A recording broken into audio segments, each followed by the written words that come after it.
Imagine a vast plain stretching as far as the eye can see. The ground trembles, a cloud of dust rises in the distance. It is Attila the Hun, riding at the head of his fearsome warriors. They are a terrifying sight, these Huns. They are skilled horsemen, masters of the bow and arrow. They sweep across the land, leaving a trail of destruction in their wake. Villages burn, people flee in terror. Attila, they say, is the scourge of God, sent to punish the wicked.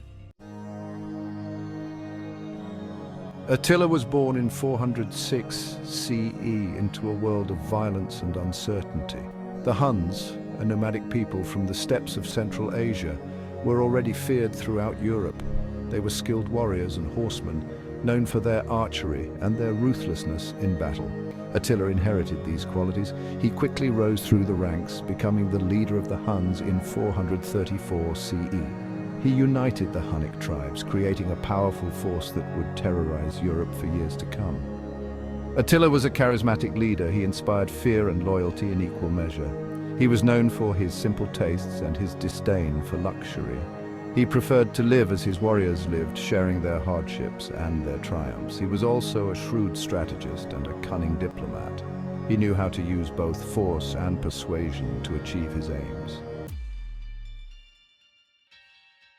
Attila set his sights on the Roman Empire, a once mighty power now in decline.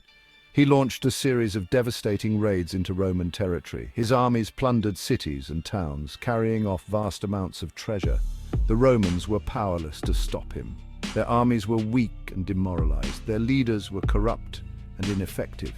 In 451 CE, Attila launched his most ambitious campaign. He led his army, perhaps as many as 200,000 strong, into the heart of Gaul, which is modern-day France. The Romans, led by the general Aetius, allied themselves with the Visigoths, another Germanic tribe. The two armies met at the Battle of the Catalaunian Plains, one of the largest and bloodiest battles in ancient history. The Battle of the Catalaunian Plains was a fierce and bloody affair. The fighting raged for hours. Both sides suffered heavy losses. In the end, Attila's forces were defeated. He was forced to retreat from Gaul. Though a victory for Rome, it was a Pyrrhic one. Their losses were enormous. The empire was on its knees. The following year, Attila invaded Italy. He sacked several cities, including Milan. The Roman emperor, unable to raise an army to oppose him, sent Pope Leo I and two senators to negotiate with the Hunnic leader. The meeting took place near Mantua. Legend has it that Pope Leo I, with the power of God, convinced Attila to spare the city of Rome. Historians believe it was a combination of factors, including disease and dwindling supplies within his army, that led Attila to accept a tribute from the Romans and return north.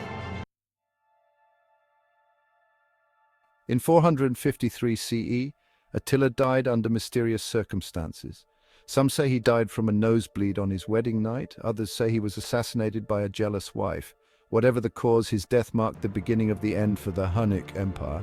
His sons, unable to agree on a successor, divided the kingdom amongst themselves.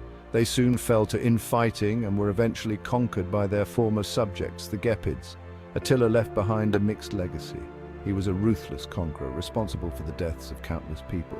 He was also a brilliant military strategist and a charismatic leader who united his people and challenged the might of the Roman Empire.